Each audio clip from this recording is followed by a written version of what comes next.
What interesting perspectives from our four speakers. Questions for the audience? Yes, sir. Please, we can bring a mic so we can hear you. Russ Teal, thank you all for being here. And I know Mike Rossi, and he's a great guy, tough, always drives to the point. But government is overwhelming. You know, for the individual business, you know, every part of government seems to think that they are the most important part. And the number of regulations that you have to comply with are absolutely incredible. So yesterday, Glenda mentioned a charrette that she had as part of the Coastal Commission. And so the idea would be that for agriculture, renewable energy, whatever it happens to be, get all the regulators together in one room, you know, don't have any bathroom breaks, serve lots of iced tea, and together with the regulated parties, so that you can come up with a framework of one-stop shopping. And I know that's the objective of GoBiz and Governor Brown, but the implementation of it it isn't quite there yet. Kathy, a particular question for you. We're working under a grant from the California Energy Commission for doing a zero net energy farm. And so I'm learning a lot about the regulatory construct surrounding it, and we're looking at net energy metering aggregation for a 1,300 acre farm, 9 different meters on the project. and the original legislation was designed to encourage aggregation of those meters, right, so that you could do a larger project and offset against all those meters. A very good concept. I was sitting next to the guy that's in charge of billing for PG&E at a summit in Fresno, and it doesn't apply to demand charges. So you can offset maybe 40 to 50% of your bill from the utilities, but a third of it is often demand charges, which are justifiable charges in terms of the infrastructure that's required to service an area. But under net energy metering, these are all contiguous properties, and so presumably the infrastructure that's servicing those could be aggregated as well. And I'm wondering, you know, how can we solve that problem? Because, you know, the flip side of the energy equation is to round out the energy from solar and wind to the entire spectrum to obviate the duck curve, right? So you know, did the CPUC just not think of that, or was it part of the regulatory process? And how do we correct something like that? And don't leap buildings. I won't. So briefly, well, thank you for your question, and thank you very much for your leadership with a net energy, zero net energy farm. That's very exciting. Especially one of the things that I've observed both here in this valley and elsewhere, even going up to Modoc County, is that there are a lot of farms that rely very heavily on diesel. And that's also in part because we make it very expensive to bring electricity to the farm. And so I think really looking at what you can do for zero net energy is terrific. So demand charges have been around for some time, and there, as you know, are a number of charges that we have that really reflect what is necessary in order to make the grid work. I'm going to take a commercial break. Can I ask you to, I see you there. So here's what I do in my class, right? I'll point to you, meaning I see you, put your hand down, because I honestly think that this interferes with the listening. So I'm not trying to pick on you. I'm just sharing with you a technique we use to listen. So the demand charges, as you know, are intended to help to make up for the energy that has already been bought and the standby energy that is bought for you in, for the times when the sun doesn't shine and the wind doesn't blow. And so I think that we are really, again, at the threshold of some very big changes as we look at changes in both how we generate energy and how we use energy. What you're talking about is more focused on what we call distributed energy. And once again, I'm going to go back to really harness distributed energy, we need far better communications technologies than we have to really be able to understand what we can do. I was talking with my advisor, Jamie Ormond, and she was saying she was having a conversation yesterday at the PUC about the role of communications for energy. It's anticipated that communications is going to need to move at the sub-second level, to be able to actually process energy. So, and monitor really what's going on in terms of energy. So I think that we will be seeing some of those assumptions change in the future as we are really able to fully harness distributed energy. And until that place, really things like demand charges are really a proxy that we're dealing with to try to make sure that you have energy whether you're producing or not. It is an imperfect system that we are working together to fix. So just a follow-up question is the question was not about demand charges and the justification for them, but being able to aggregate the demand charges so that you could efficiently put in a Tesla power pack, for instance, that would offset as the net energy metering aggregation does for an entire set of contiguous power. Yeah, so Jamie and I will follow up with you. So Jamie is right behind you. So so we can follow up with you in the break. So the lady, yes, the lady in the back had her hand up earlier. Yes. Good morning. So I have a question probably encompasses both Jim and Tim.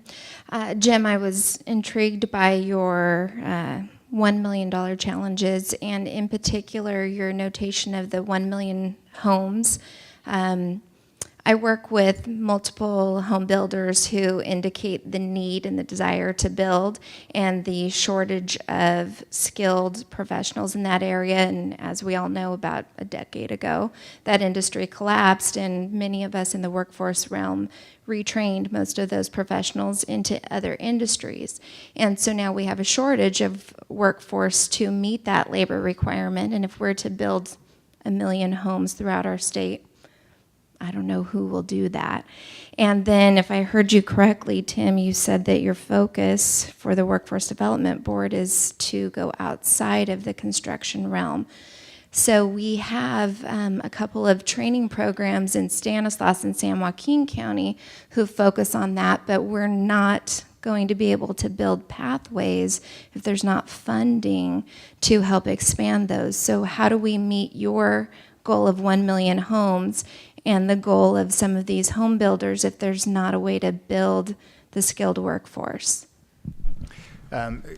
Absolutely a problem that gets elevated and is being discussed, and there's some of that in the McKinsey report. And some of this is we're not going to create a pathway unless there's a sustainable set of jobs. And even when we were building homes in California, it was boom and bust, boom and bust, and boom and bust, and half those people would always go away and after a year and a half try to find another job. So the idea here would be that if we could actually create the right financial incentives and ways to finance infrastructure, if we could create more possible regulatory pathways, CEQA and other local permitting, that we could not only build more houses, but we can even out that construction curve. And there's also a fair bit of interest in the fact that one of the contributors to high-cost housing is that unlike virtually every other part of our production economy, we have not improved the productivity of housing construction. And many other nations are coming up with very innovative ways of doing off-site pre-construction and things like that. And that too allows us then to move to an advanced manufacturing framework rather than an on-site stand the stick up and hit it with a nail gun. So if we can kind of get the regulatory and the financial, you can see these all start to work together, and you've got to get them all to work together to make that happen. But if we were to make some progress, we won't solve it. There is no one right answer. I'm going to take that away, Kathy. But there's a whole bunch of pieces of a better answer, but we're going to be able to even out that flow, and it's not going to be so highly reliant on where we are in the business cycle and mortgage interest rates. And then you've actually can go back and start building a pathway with some construction jobs that lead to not just a job, but a better job and a career. So that's the concept we're trying to build out, and we would need to engineer that to be even modestly successful. Yeah, and I didn't mean to say we were moving away from construction. We were expanding into non-construction sectors for apprenticeship where we have a lot of opportunity to build new apprenticeship. We're still investing in pre-apprenticeship and apprenticeship programs. In fact, I work really closely with Blake Consel in Fresno, and he does this on behalf of surrounding counties as well, building pre-apprenticeship programs that connect people to apprenticeship and then career jobs in construction, the kinds of jobs that these folks who are going through the pre-apprenticeship would otherwise have no access to. So Blake has actually created the model with the Building Trades Council in the Central Valley for the country. They're putting people to work on high-speed rail construction now as a result, and it's just fascinating. That's public works. On the residential side, it's we busted and people got thrown out of work, and now the industry's trying to build up a talent pool again, so that we have people to do the construction work that's going to be in demand. But it's always been a very volatile industry, even at the peak. My brother was a construction contractor, still is. He's trying to retire out because he's 60 and he can't bend over like he used to. He's trying to get out of the business.